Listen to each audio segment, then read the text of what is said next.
All right, so then this would be 120. What's the next one? 150. Nope, not 240 yet. 180. 210. 240. 270. 300. 330. And 360. All right, so then that leaves us everything but the 45s, okay? And what I like to do when I think about the 45s, there's a couple different ways to do it, but when I think of these, I just think that I'm adding 15 to the angle in front of it or behind it, okay? So if I'm adding 15 to 30, what's 30 plus 15? So that would be 45. And then let's go to quadrant 2. I got 120. 120. What's 120 plus 15? 135. And this is the order that I actually do it when I'm filling in a blank one. Quick question. Yes. Are we going to be given a blank one on the test, or is it going to be like this template? Every single test, you get a blank unit circle. So if you like don't write degrees or anything like that, like No, but after, when you do it on the test, I don't grade it. I don't grade it. two great. Wait, what are you asking me again? I'm asking you if I don't write down degrees on the test, or like you miss something small like that. Oh, no, I don't care about that. And the degree symbol is actually exactly like this. See how the degree symbol is already there? So, yeah, you don't have to do that. Yeah. Okay. All right. So what's 210 plus 15? 225. And then 300 plus 15? 315. All right. So now we got all of our degrees. Okay. So now I'm going to erase these highlights. So now we have our points. So we got these points here. I'm just making some rectangles. All 4 of these are the same. Okay, actually I'm not gonna, let me see. Yeah, those 4 are the same. So what I know is that in quadrant 1, let's go ahead and fill in quadrant 1. We start off with 3, 2, 1. And then what do I do on the other side? Start at the, 3, that's my first quadrant. Because if you can do the first quadrant, you can do the whole thing. Now, all of these are over 2.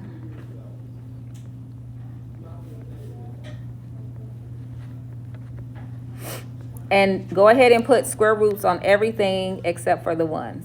And if you were to put a square root on a 1, I would not mark it wrong. So now we have quadrant 1 filled out. Now, everything that you see highlighted pink, I want you to write the same thing, root 3 over 2, 1/2. So we're going to write the same thing. I'm going to do it in black actually though. Root 3 over 2, 1/2. Down here, root 3 over 2, 1/2. Over here, root 3 over 2, 1/2. All 4 of those are the same.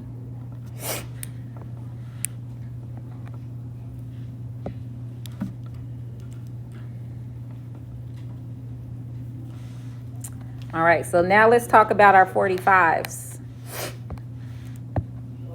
Our 45s are also all the same. So these are all the same. So on the yellow, I want you to write root 2 over 2. Write root 2 over 2 on all the ones that you see that I have highlighted yellow.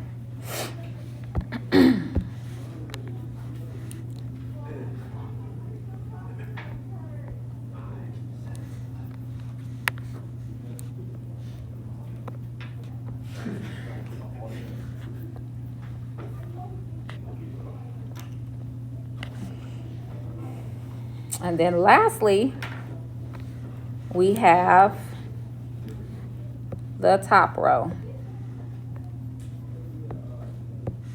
So this right here, these two at the top and then these two at the bottom, those are also the same. So for those, I want you to write a 1/2 and then a √3/2.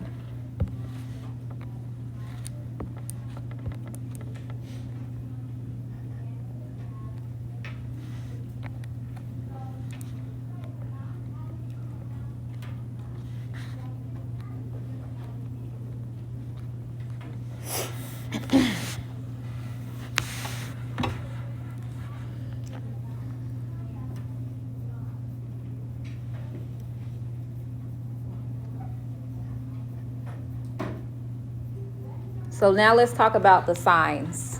Well, let me fill in the what you call it, the 0, 90, 180, and 270. So here is 1, 0. At the top, that's 0, 1. This is -1, 0. This is 0, -1. All right. So now we need to go back and put in our signs.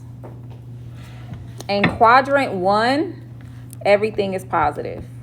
No negatives at all in quadrant 1. In quadrant 2, what is negative? X or Y? X. X. So we got a negative and a positive. So I just want you to go down and put a negative sign only in front of X.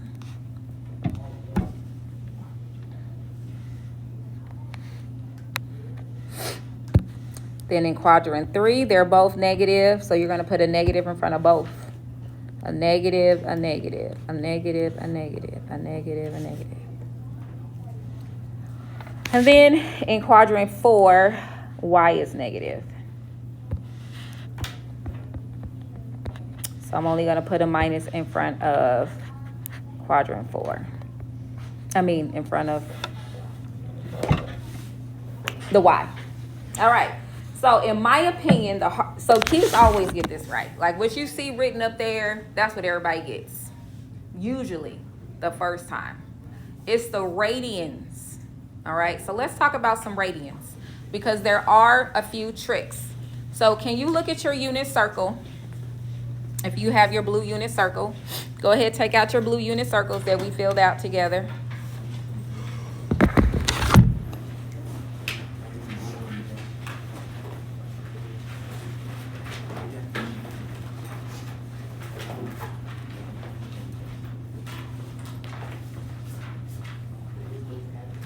And I want you to look at the ones that you see highlighted in pink on my board. Look at the radians for 30, 150. This should be, well, the 210, that should be highlighted. The 210 and the 330. Go ahead and take off my little markings.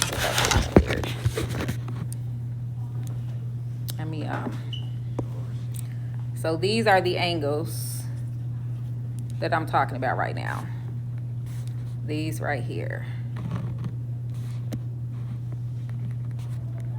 It's just weird how it's not highlighted that color. Okay.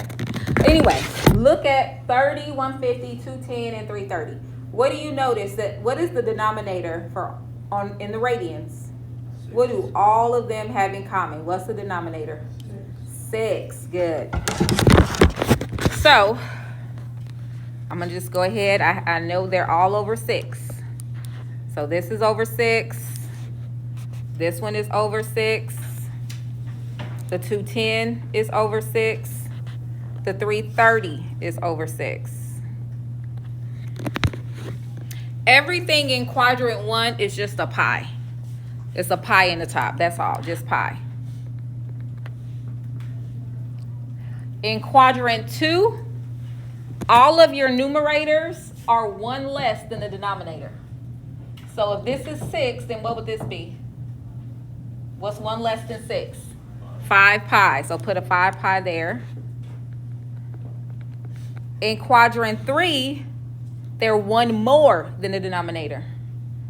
So this would be a 7. And now this one, that doesn't have a pattern. You just got to remember that's 11. But I got another way I'm going to show you for the radians though. I do have another way. All right, now look at your 45s. So look at your 45. Let me take these off because these are distracting me. Look at your 45s. What do you notice that all of your 45s, what's your denominator for all of the 45s? 4, good. So we know that this is going to be pi over 4. Now, what I remember, and I'm not sure how to say this, I'm trying to say you count by 2 starting at 1. Okay? So in other words, 1, 3, 5, 7. Those are your numerators for the 45s. So it's 1 pi over 4. Then this one over here would be 3 pi over 4. And then down here in quadrant 3, it is 5 pi over 4. And then we end off with 7 pi over 4. Now, this also still follows the rule I said, though. Remember I said in quadrant 2, the numerators are 1 less. And in quadrant 3, the numerators are 1 more. Okay, lastly is 60, 120, 240, and 300. What's your denominator for those 3? The denominator for your radians. Everybody look at your unit circle. And I want you to look at 60, 120, 210. Sorry, not 210. 240 and 300. What do those 4 angles have in common? What's your denominator for those 4? 3. So we already know, first quadrant, that that's just going to be a pi over 3. We know in quadrant 2, it's 1 less. So that would be what's 1 less than 3? 2. Let me pick a different color. So this would be 2 pi over 3. All right, and your denominator is 1 more, so that would be 4 pi over 3. And then the last one, I guess if you think about it, you just know it's, wait, hold on. No, 1, 2, well, never mind. I thought I had a trick, but I don't. But that's just gonna be 5 pi over 3. And the only thing we need to do is fill in our radians going around on the axes. So this is 0 degrees. This is pi over 2. This is just a pi. This is 3 pi over 2. And this is 2 pi. And that is your full unit circle. Now, I want to show you, and again, this is just the way I think. This may not be helpful. It might help a couple of you all. But when I was tutoring one of my previous students at IUI, she had to do the unit circle on her test. And I told her this trick, and it really helped her. So let's flip it over to the back. The only thing I'm going to do on the back, though, is the radians. I'm not going to do all of it. Let's just focus on the radians. All right, so I'm going to highlight all of my 30 degrees again. So I'm going to highlight only my 30s. And maybe you all, if you have a highlighter, you might want to do this too. Only focusing on the 30s, though. Okay.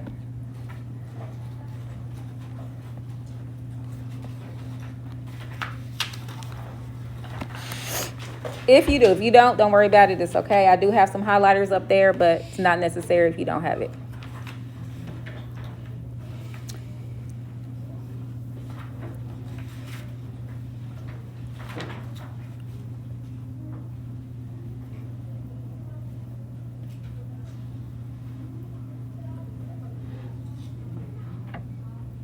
Okay.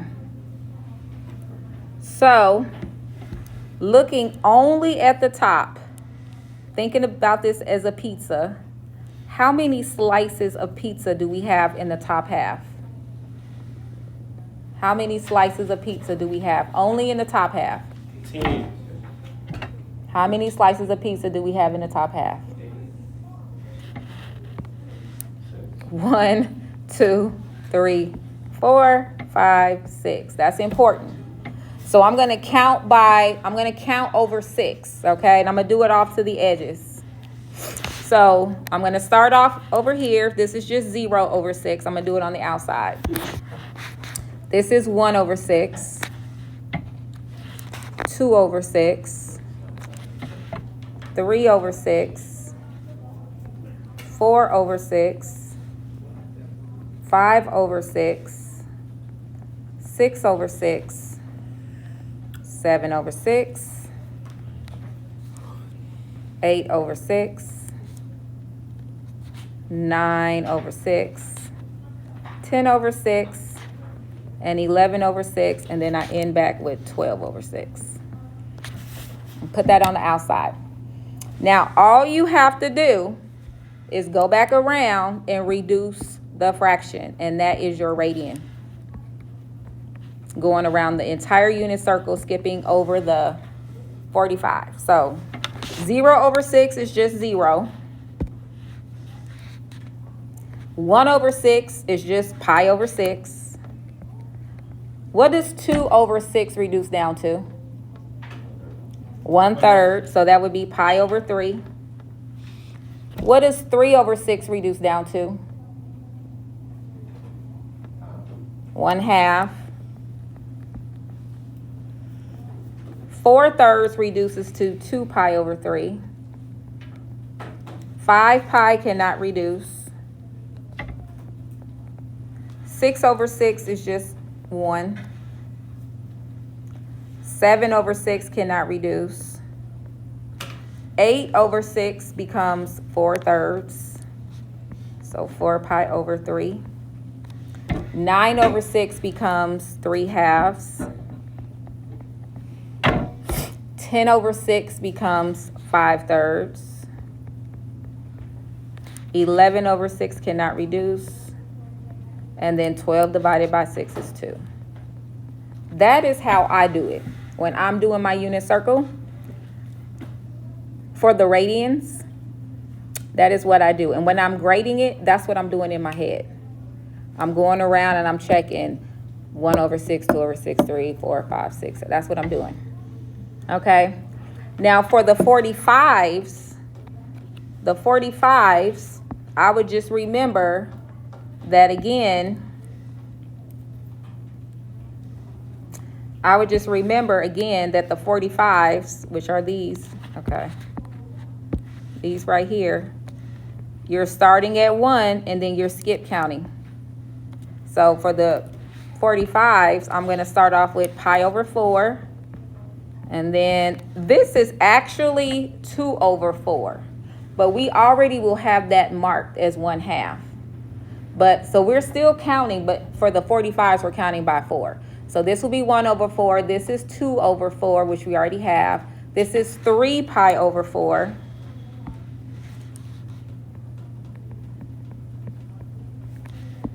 This is 4 over 4, but we already have that. So then this would be 5 pi over 4. This is 6 over 4, but we already have that. And then we end off with 7 over 4. And then the last one will be 8 over 4, but we already have that. So maybe that's another trick. I don't care which way you do it the way you think it's going to help you. So did everybody pick up 3? So you have 2 blanks. What I would do, take your little phone, put a 4-minute timer, and start filling it out. See how far you can get. You got 4 to practice with, and then we'll do a real test on it Tuesday. All right, so now let's take out your notes, and we're going to do example 4. We're only doing a couple of examples today. Examples 4 and 5. So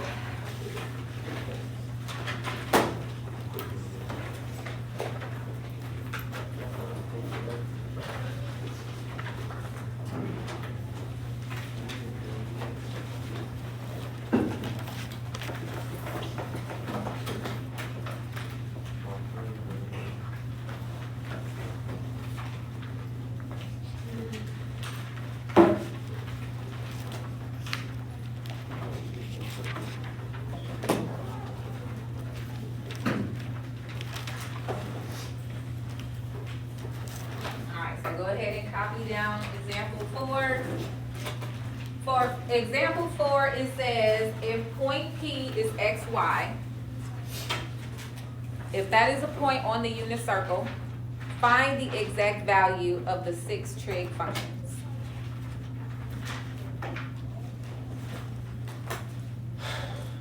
What angle do you think that is on the unit circle? What angle has a cosine of 1/2 and a sine of √3/2? 30. Close. 60. 60.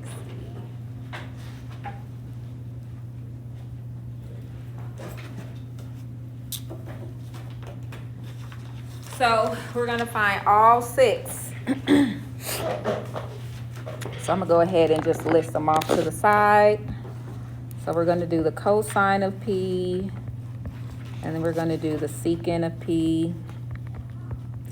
I'm gonna do the sine, do the cosecant. Were you given the equations for these on the test? What do you mean? That is y and that it's, Yeah. no. Tangent of P, that's cute. And cotangent of P. All right, so which one is cosine, x or y? X.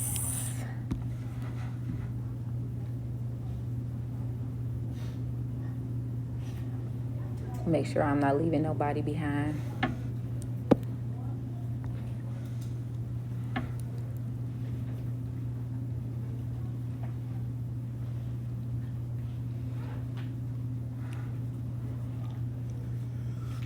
All right, so cosine is 1/2, so I'm gonna fill that in. The sister to cosine is secant. How do we find the secant? What do we have to do with the cosine to find secant? Flip it. What do you get when you flip 1/2? 2, so that's the secant. And now sine is y, so that would be √3/2.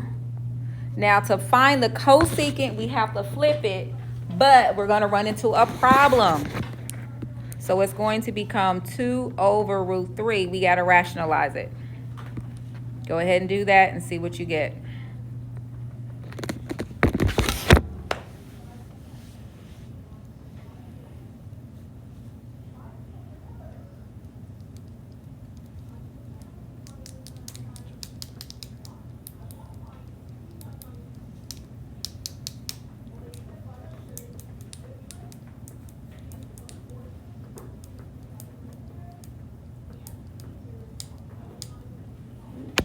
So what do you all get? 2√3/3. That's my cosecant. That's kind of messy. Hold on, let me pull that down a little bit. So we got the cosecant of P. And that would be 2√3/3. All right. So you do have to know these, okay? Now we got tangent and cotangent. Tangent is tangent y/x or x/y. Go ahead and look at your cutout. You need to start memorizing that because you will not have that on the first test. Y/x. So tangent is y/x. So what that means for tangent is I need to divide. So I'm gonna go ahead, I'm gonna do it down here. I'm gonna take the √3/2 and divide that by 1/2. All right, go ahead and do that. This is the tangent that I'm working on right here. Just showing my work down here. Keep, change, flip.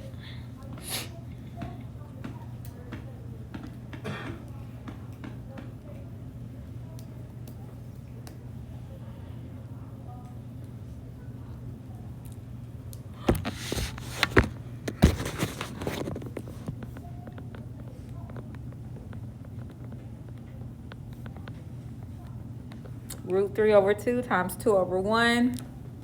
2's go away. So what do I have left for my tangent? Just √3.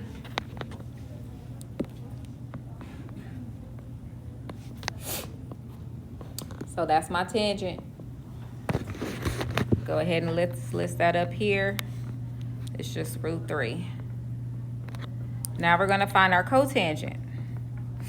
Now you could just flip the tangent to get cotangent, but I'm gonna do it the long way. To find the cotangent, that is x over y. So cotangent, I need to take 1/2 and divide that by root 3 over 2. All right, let's go ahead and do your keep, change, flip.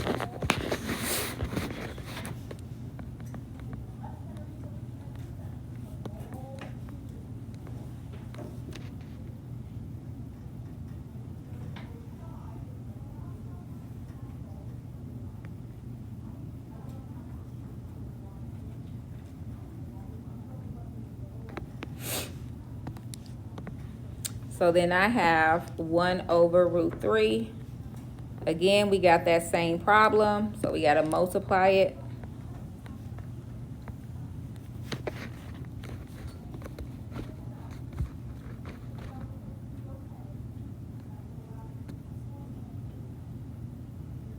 And you should get root 3 over 3. Now, I do want to help you out with this. When we're talking about points on the unit circle, and I'm not talking about 0, 90, 180, 270. I'm talking about the stuff in the middle. When we're talking about tangent and cotangent, let me get myself some space over here. It's only one of 6 things. Either it's going to be a positive root 3 or a negative root 3, or a positive root 3 over 3, or a negative root 3 over 3, or a positive 1 or a negative 1. So use that to help you, and it can save you some time, because if I were doing this and I saw that my tangent was root 3, then I would just put root 3 over 3 for the cotangent. That's it. Because when is it going to be 1? What angles will it be 1? What 4 angles on the unit circle is the tangent or cotangent 1? The 45. The 45s. Okay, one more and then we're done for today. I want you to try to do this one on your own. Now, this is an easier one in my opinion, though, because it's negative root 2 over 2 and positive root 2 over 2. Find all 6. Can somebody, with your fingers, tell me what quadrant you think we're in? Just show me with your fingers what quadrant. 2. Quadrant 2 has a negative x. All right, go ahead and find all 6.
because we're running out of time. Let's go through it real quick. So the only things that are positive in quadrant 2 is what? What pair is positive in quadrant 2? The y. And what is y? Cosine or sine? Who's the sister to sine? Cosecant. Those are the only two. In your list of 6, these are the only positives. Okay? So let's go ahead and do it. So we have the cosine of p is negative root 2 over 2. And then I have the sine of p is positive root 2 over 2. So in my observation, I didn't see a lot of people with all 6. Kind of made me a little nervous, but that's okay. We still practicing. So I want you to flip to find secant and cosecant. You're going to flip it. The problem is that we have a square root in the denominator. And the way you eliminate a square root is just by multiplying by it. So I'm going to show the steps because I don't want to go too fast. When I multiply, I get 2 times square root of 2. And then in my denominator, what I really have is a square root of 4. Because you can multiply 2 radicals, but you cannot multiply a number by a radical. Okay, so that's what I really get. And I haven't been writing that, but I want to make sure we're all in this together. Hand in hand. Okay, so now we got 2 root 2. And what is the square root of 4? 2.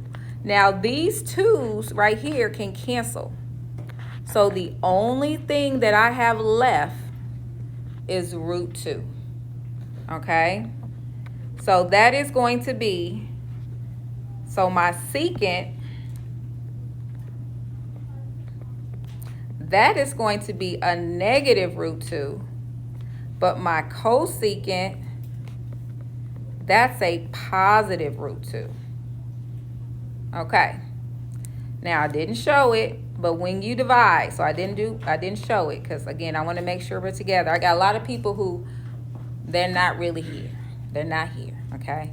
So if I were to take the tangent, I would take root 2 over 2 and I would divide it by negative root 2 over 2. Okay, so what happens there is we do a keep, a change, and a flip. But what happens? The 2's go away and the root 2's go away. The only thing I have left is this invisible negative 1. So the tangent of P is negative 1 and the cotangent of P is negative 1. So we are not going to do example 6, but I do want you all to copy it down so that Monday we can just hit it. We're going to keep working on it. We're in 6.1, I think 2 more days, and then I'm moving on. But this is 6.2. 6.3 and 6.2 really go together, though. It's really the same questions. All right, take a couple minutes, copy down example 6 so that Monday we can just hit it.